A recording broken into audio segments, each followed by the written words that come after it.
அன்பார்ந்த எனது அருமை யூடியூப் நேயர்களுக்கு வணக்கம். இதுவும் ஒரு முக்கியமான பதிவு தான். முக்கியமான பதிவு அப்படின்னு சொல்லி வரும்போது, ஒரு மனிதனுடைய வாழ்க்கையில் ஜாதகத்தை எடுத்த உடனே சுபகிரகம் என்று சொல்லக்கூடிய குருவின் பார்வை என்ன சொல்லணும்னா இருக்குது, எதை பார்க்குது அப்படிங்கிறத எல்லாருமே பார்க்கணும். ஏன்னா குரு என்று சொல்லக்கூடிய அந்த ஆதிபத்தியம் உடைய அந்த கிரகம் முழு சுபர். அந்த முழு சுபராக அது இருக்கிறதுனால நம்மளுடைய ஜாதகத்தில் குருவுடைய பார்வை எந்தெந்த எந்தெந்த கிரகத்திற்கு இருக்குன்னு. அதான் குரு கொடுக்கக்கூடியவர். அவர் பார்க்குற இடம் எம்டியா இருந்ததுன்னா எப்படி கொடுக்கறதுக்கு முடியும்? அது நடக்காது. அதே சமயத்துல குரு பார்க்கின்ற இடத்தில் என்ன சொன்னா ஏதாவது ஒரு கிரகம் இருக்கணும். அந்த கிரகம் இருந்தால் அதற்குண்டான காரகத்துவங்கள் மிக மிக வலிமையாக உண்டு. அந்த வகையில் என்ன சொன்னா குருவினுடைய பார்வையில் என்ன சொன்னா சூரியன் இருந்தால், முதல் கிரகம் சூரியன் இருந்தால் நிர்வாக பொறுப்புள்ள மனிதனாக இருப்பான். அது ஆணாக இருந்தாலும் குருவின் பார்வையில் சூரியன் இருந்தால் நிர்வாக பொறுப்பு கண்டிப்பாக உண்டு, புகழ் உண்டு. கோவில் சார்ந்த விஷயத்தில் திருப்பணி கண்டிப்பாக உண்டு. பூர்வ புண்ணிய பலனை அனுபவிச்சிருவான். தர்ம சிந்தனை குருவின் பார்வையில் சூரியனுக்கு இருந்தால் தர்ம சிந்தனை உண்டு, தர்மம் பண்ணுவாங்க. இது நமக்கு பிளஸ் பாயிண்ட். ரெண்டாவது குருவோடு சூரியனோ குருவின் பார்வையில் சூரியன் இருந்தால் அது ஒரு விதத்தில் சிவராஜ யோகத்தை கொடுக்கும். இதனால் தகப்பனார் கண்டிப்பாக ஒரு புகழுடைய நபராக இருக்கும். யாருடைய ஜாதகத்தில் குரு சூரியனை பார்த்தால் தகப்பனாருடைய பெயரால் இவன் முன்னேறிடும். தகப்பனாருடைய எனர்ஜி இவன்ட்ட நிறைய இருக்கும். இதை நீங்கள் பரிசித்து பாருங்கள், உங்களுக்கு இது பிளஸ் பாயிண்ட். குருவின் பார்வையில் சந்திரன், குருவினுடைய பார்வையில் என்ன சொன்ன சந்திரன் இருந்தால் நல்ல என்ன சொன்னா ஆகர்ஷண சக்தி யாருக்கு கிடைக்கும்? ஒரு சந்திரன் ஒரு வளர்வரை சந்திரனாக இருந்து குரு எப்பயுமே சுவர். அந்த பார்வை பார்க்கப்படும் போது சந்திரனுக்கு எப்பயுமே ஆகர்ஷண சக்தி உண்டு, ஈர்ப்பு சக்தி உண்டு. அந்த ஈர்ப்பு சக்தி கண்டிப்பாக கிடைக்கும். இந்த ஜாதகருக்கு சந்திரன் எந்த காரகத்துவம் உடைய அமைப்போ, சந்திரன் என எனர்ஜி என்று சொல்லக்கூடிய கொடுக்கக்கூடியது யாருன்னா குரு தான் கொடுக்காரு. அந்த குரு என்று சொல்லக்கூடியவர் கொடுக்கறத இந்த சந்திரன் என்று சொல்லக்கூடியவன் எந்த கட்டத்தில் இருந்து வாங்கினா அவன் அந்த லக்கணத்திற்கு எந்த காரகத்துவம் உடைய அமைப்புடையவனாக இருக்கிறானோ அந்த இடத்துல ஒரு ஜாம் இருப்பார். ஒரு வலிமை இருக்கும். சந்திரனால் ஒரு பெரிய வலிமை இருக்கும், ஒரு திறமை இருக்கும், ஒரு வெற்றி இருக்கும். அதனால குருவின் பார்வை சந்திரனுக்கு படுவது ஒரு யோகத்தை கண்டிப்பாக கொடுக்கும். இவர்களுக்கு ஒரு மேன்மை இருக்கும். அப்ப குருவின் பார்வையில் செவ்வாய், குருவின் பார்வையில் செவ்வாய் இருந்தால் நிலபுலன்கள் கண்டிப்பாக உண்டு, நிர்வாக பொறுப்பு கண்டிப்பாக உண்டு, பூமி மனை யோகம் உண்டு, வழக்கும் உண்டு, தலைமை பொறுப்பும் உண்டு. அப்ப குருவின் பார்வையில் செவ்வாய் இருந்தால் ஒரு நல்ல நன்மையும் நிலபுலன்களும் கண்டிப்பாக உண்டு. ஆனால் என்ன சொல்றான்னா ஒரு வழக்கு உண்டு. வழக்கு பூமி சார்ந்த விஷயத்தில் கண்டிப்பாக உண்டு. அதை நம்ம எதிர்கொண்டுதான். குருவின் பார்வையில் புதன், குருவின் பார்வையில் என்ன சொல்லணும் புதன் இருந்தால் அறிவு சார்ந்த நபராக இருப்பார். அறிவு சார்ந்த நபராக பார்த்துட்டாருனாலே புதன் என்று சொல்லக்கூடிய சமயோகித புத்தி, அறிவு சார்ந்த புத்தி, அறிவு என்று சொல்லக்கூடிய ஒன்று கண்டிப்பாக உண்டு. அந்த அறிவு என்று சொல்லக்கூடிய ஒன்று கொடுக்கக்கூடியவன் அறிவாளி. ஒரு புத்திசாலிக்கு அறிவை கொடுக்கும் போது எப்படி இருக்கும்?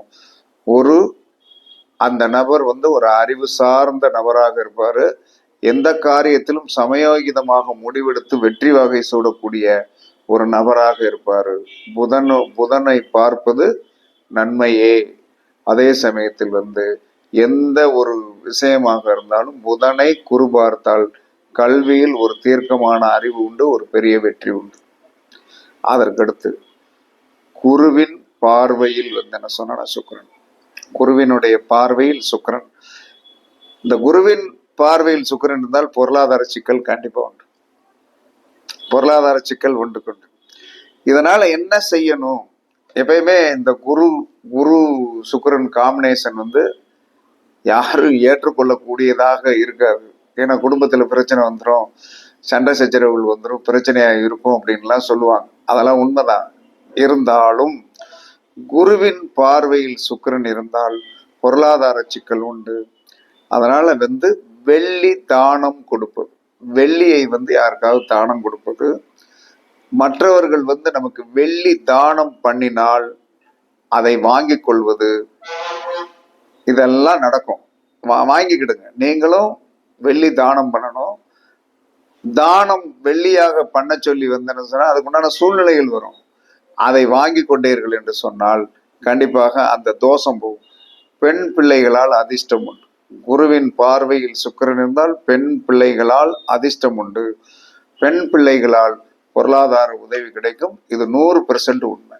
அதுல மாற்று கருத்தெல்லாம் கிடையாது.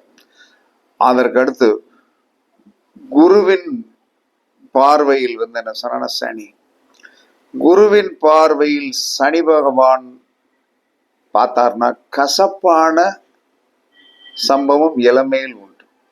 குருவின் பார்வையில் சனி பகவான் இருந்தால் கசப்பான சம்பவம் இளமையில் உண்டு. பின்பகுதி கண்டிப்பாக யோகமாக இருக்கும். பேரன் பேத்தி வரை என்ன சொன்னா குருவின் பார்வையில் சனி இருந்தால் பேரம்பேத்தி வரைக்கும் சொத்து சேர்த்து வைப்பீங்க. அந்த சொத்தை பேரம்பேத்திகள் அனுபவிக்கும். அதை நீங்கள் கண்டு ரசிக்கக்கூடிய ஒரு ஆதிபத்தியம் வரும். ஆனா இடமையில சவட்டி எடுத்துருவான். சவட்டி எடுத்து முதுமை காலத்தில் என்ன சொன்னா சொத்து சேரும். சொத்து சேர்ந்த அந்த சொத்துக்களை மகன் பேரன் பேத்தி அனுபவிப்பதை நாம் பார்க்கக்கூடிய ஒரு சூழ்நிலையும் நீண்ட ஆயுளையும் கண்டிப்பாக கொடுப்பான். அதற்கடுத்து குருவின் பார்வையில் ராகு, பேராசைப்படக்கூடாது. குருவின் பார்வையில் ராகு இருந்தால் பேராசையால் ஏமாற்றம், பேராசையால் ஏமாற்றம். அப்ப யார் ஒருவருடைய ஜாதகத்தில் குரு ராகுவை பார்க்கிறதோ பேராசையால் ஒரு ஏமாற்றத்தை நீங்க படத்தான் போறீங்க. குழந்தையால் ஒரு கவலை கண்டிப்பாக உங்களுக்கு உண்டு. குழந்தையால் ஒரு கவலை கண்டிப்பாக உண்டு. தழும்பு அல்லது வெட்டுக்காயம் குருவின் பார்வையில் ராகு இருந்தால் கண்டிப்பாக ஏற்படும். இதை நீங்கள் பரிசித்து பாருங்கள். அதே சமயத்தில் குருவின் பார்வையில் கேது, கண்டிப்பாக குருவின் பார்வையில் கேது இருந்தால் உங்க வீட்டுக்கு பக்கத்துல ஒரு பிள்ளையார் கோயில் இருக்கும், கண்டிப்பாக இருக்கும். ரெண்டாவது, உங்க வீட்டில் பிள்ளையார் கோவில் கட்டக்கூடிய ஆதிபத்தியம் உடைய தகுதியான நபர் உங்க அப்பாவாக இருக்கலாம், உங்க தாத்தா பண்ணி வச்சுட்டு போயிருக்கலாம். நீங்கள் நினைச்சா அந்த பிள்ளையார் கோயில போய் திறந்து விளக்கு போட்டு வருகின்ற அளவுக்கு என்ன சொன்னா ஒரு வலிமையான அமைப்பு இருக்கும். குருவின் பார்வையில் கேது இருந்தால் கண்டிப்பாக கோடீஸ்வர யோகம் உண்டு. இது உண்மை. அதே சமயத்துல நெகட்டிவ் உண்டு. நெகட்டிவ்னா கேரக்டர்ல பிரச்சனையை கொடுப்பான். எப்படி இருந்த பிள்ளை, ஏன் இப்படி மாறினீங்க, ஏன் உங்களுக்கு என்ன புத்தி பேதலிச்சு போச்சா, ஏன் என்ன காரணம் அப்படின்னு அந்த குழந்தைகளை கேட்கக்கூடிய நிலைக்கு அந்த குழந்தைகளுடைய தன்மைகளில் ஒரு சில மாற்றங்கள் அப்படிங்கிறது கேரக்டர்ல மாற்றம் வரும். அப்ப குரு கேது சேர்க்கு கோடீஸ்வர யோகம், அதெல்லாம் உங்க கோடீஸ்வர யோகத்தை நம்ம அனுபவிப்பதற்குண்டான வாய்ப்புகள் உண்டு. ஆனால் மைனஸான சில நெகட்டிவான அதிலிருந்து மேல முடியாத சில அமைப்புகள் வரத்தான் செய்யும். அதையும் நீங்கள் எதிர்நோக்கி இருக்கத்தான் செய்ய வேண்டும், எதிர்நோக்கத்தான் வேண்டும். வேறு வழியெல்லாம் கிடையாது. அப்ப குருவின் பார்வையில் கேது இருந்தால் யோகமே. பிள்ளையார் கோயில் நம்ம வீட்டு பக்கத்துல இருக்கும். அதற்கடுத்து பிள்ளையார் கோவில் சார்ந்த விஷயத்தில் நம்ம போய் உடனே போய் நம்ம பிள்ளையார் கோயில் கணக்கா விளக்கு போட்டு விடுற அளவுக்கு, விளக்கு போடுற அளவுக்கு நமக்கு ஒரு வலிமையை அது கொடுப்பாரு. கோடீஸ்வர யோகத்தெல்லாம் கொடுப்பாரு. இத்தனை யோகத்தையும் கொடுத்துட்டு என்ன சொன்னா பேடு கேரக்டர் அப்படிங்கிற பேர் வாங்கி வச்சிருக்கோம். இதுல கவனமா இருக்கணும். அப்ப இதெல்லாம் உண்மையான 100% உண்மை. குருவின் பார்வையில் சூரியன், குருவின் பார்வையில் சந்திரன், குருவின் பார்வையில் என்ன சொன்னான செவ்வாய், குருவின் பார்வையில் புதன், குருவின் பார்வையில் என்ன சொன்னான சுக்கிரன், குருவின் பார்வையில் என்ன சொல்றான்னா சனி, குருவின் பார்வையில் ராகு, குருவின் பார்வையில் கேது. அப்ப சில பிளஸ்களும் உண்டு, மைனஸ்களும் உண்டு. இதுல பெரிய ரொம்ப கவனமாக இருக்க வேண்டியவங்க, குருவின் பார்வையில் ராகு இருந்தால் பேராசையில் பெருநஷ்டம் அடைவார்கள், ஏமாற்றம். இளம் பெண்களாக இருந்தால் குருவினுடைய பார்வையில் ராகு இருந்து அந்த இளமையில் ராகு பெரிய உச்சாணி கொம்புக்கு ஆசைப்பட்டு கடைசியில சப்புன்னு போகக்கூடிய ஒரு ஆதிபத்தியமும் வரும். கவனம். குருவின் பார்வையில் கேது இருந்தால் கேரக்டர் கெடுவதற்குண்டான வாய்ப்புகள் வரும். கவனம். குருவின் பார்வையில் சனி இருந்தால் கண்டிப்பாக உங்களுடைய வாழ்க்கையில் இளமையில் கொடிய வறுமையை அனுபவிப்பீர்கள். அதுலேயும் கவனம். குருவின் பார்வையில் சுக்கிரன் இருந்தால் பொருளாதார சிக்கல் வரும். அதுலேயும் கவனம். குருவின் பார்வையில் செவ்வாய் இருந்தால் நிலவலங்கள்லாம் ஒரு கோர்ட்டு கேஸ் வரும். அதுவும் கவனம். எல்லாமே 90% நீங்கள் நன்மையை அடைந்தீர்கள் என்று சொன்னால் 10% அதற்கு ஈக்குவலான ஒரு பெரிய நெகட்டிவிட்டி இருக்கத்தான் செய்கிறது. இது சாஸ்திர உண்மை. எல்லோரும் பரிச்சித்து பாருங்கள். பரிச்சித்து பார்த்து அந்த பார்வைகளில் எப்படி இருக்கிறது என்பதை நீங்களே செக் பண்ணுங்க. செக் பண்ணிட்டு இதுல நிறைகளையும் எடுத்துக்கிடுங்க. குறைகள் வராமல் நம்மளால் தவிர்க்க கண்டிப்பாக முடியும். அப்ப குருவின் பார்வையில எல்லாம் சந்திரன் இருந்ததுன்னு வைங்க, கண்டிப்பாக குருச்சந்திர யோகம் உண்டு. அந்த குருச்சந்திர யோகம் என்பது என்ன சொன்னா பெரிய அவமானத்தையும் கொடுக்கும்.